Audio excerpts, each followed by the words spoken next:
کچھ ایسا کام کریں گے کہ سرکار غوث الورا کی کھلی اڑا دے، نعوذ باللہ۔ کیا کروں ان کا؟ سرکار سیدنا غوث الورا کی عظمت کو کم کر دے، کچھ تل کے رکھتے ہیں ہر کام کے اندر۔ بولے آج رات میں ایک میٹنگ کرتے ہیں، مشورہ کرتے ہیں۔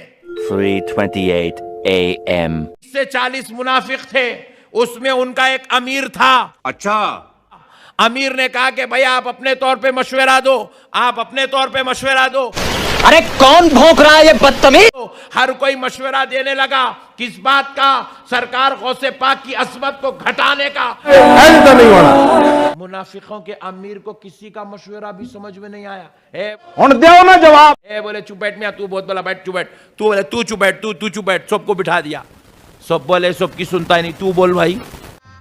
گجب بےعزتی ہے۔ ایک آدمی کو تیار کریں گے، اس کو ایک ڈولے میں لٹا دیں گے، توبہ کرو۔ میت کی جگہ اس کو لٹا دیں گے۔ صبح صبح غوث اعظم کے پاس جائیں گے، ان کو دعوت دیں گے۔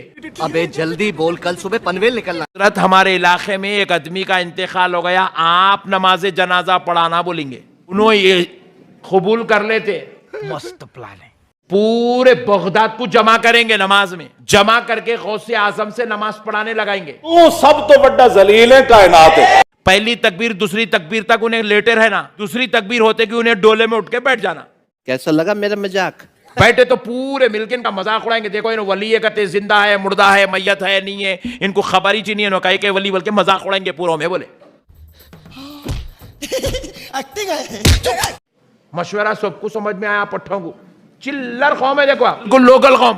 بولے بات تو صحیح ہے، مشورہ اچھا ہے، لیٹیں گا کون؟ میں نہیں بتاؤں گا۔ تو امیر صاحب بولے تیرے ذہن میں خیالات، تو ہی لیٹ بولے۔ بولا اپنے کو بلی کا بکرا بننا نہیں ہے بھائی، اپن نہیں لیٹتے بول دیا۔ کہانی تے کہانی۔ امیر صاحب کو بولا امیر صاحب مشورہ آپ دیا، آپ لیٹو۔ بولا تینوں وچ کس نے چمچا بنایا کڑچیا؟ میں اگر لیٹ گیا تو کل صبح جا کے دعوت کون دیتے؟ امیر صاحب ایسا اشارہ بتا کے بولے وہ میرا دکھ رہا نہیں، ٹھہرے وائے سو، وہ میرا لنگڑا بیٹا، انہیں لیٹیں گا۔ بولے چیٹنگ کرتا ہے تو، چیٹنگ کرتا ہے تو۔ صبح صبح پٹھے گئے، جا کے غوث پاک سرکار کو، سرکار آپ اللہ کے ولی ہیں، آپ بہت بڑے مرتبے والے ہیں، چلے ایک کام کر، 200 روپے دے اور 50 روپے کاٹ اوور ایکٹنگ کے وجہ۔ ہمارے بچے کی نماز جنازہ پڑھانا سرکار۔ غوث پاک بولے جی اچھی بات ہے، آ رہا ہوں بولے پڑھانے۔ یہ بڑی اچھی بات کہی آپ۔ خدا کی قسم میرے غوث پاک پہچانے، مگر غوث پاک آ رہا ہوں کیوں؟ بولے اس لیے، بولے غوث پاک ارادہ کر لیے اب تک کافروں کو کلمہ پڑھاتا تھا، آج منافقوں کو کلمہ پڑھا لوں گا۔ ابھی مزہ آئے گا نا بھیڑو۔ پورے چلے گئے، جا کے پورے بغداد میں ہلڑ مچا دیے، پوری دھوم مچا دیے۔ بولے آج نماز جنازہ کو آؤ، غوث پاک نماز پڑھانے آ رہے، غوث پاک پڑھانے آ رہے۔ پوری بغداد کی جامع مسجد بھر دیا پوری پبلک کو۔ یہ تو ہوگا۔ سرکار غوث پاک تشریف لائے، نماز پڑھے، ظہر کی جنازہ رکھا ہوا ہے۔ ابھی ہم زندہ ہیں۔ غوث پاک کو رحم آیا، غوث پاک سرکار سوچنے لگے پڑھا دوں گا نماز جنازہ، جوان بچہ چلے جائیں گا خالی پیلی کے۔ یہ پھنس گیا سی ہے۔ پاک بولے پڑھاؤں نماز؟ رحم کھا کے پوچھے، ایسا پوچھے تو جان دو نکو نکو بول کے آ جاتے ہوں گا، باپ آتا ہوں گا، بھائی آتا ہوں گا، سمجھ کے پوچھے کہانی تے کہانی۔ ہاں جی جی پڑھائیے سرکار، سرکار پڑھائیے، بول رہے پٹھے بالکل نیت کر رہے جا رہے ہیں۔ غوث پاک پھر خیال آ، جان دو یہ لوگوں کی منافقت کی وجہ سے کسی بچے کی جان چلے جائیں گی، کیسے مارا؟ غوث پاک سرکار نے کہا زندگی پڑھاؤں مردے کی پڑھاؤں؟ سرکار زندگی بھی ہوتی کیا؟ ہاں غوث پاک بولے نہیں، مردے کی ہوتی۔ چس آ گئی کہ نہیں؟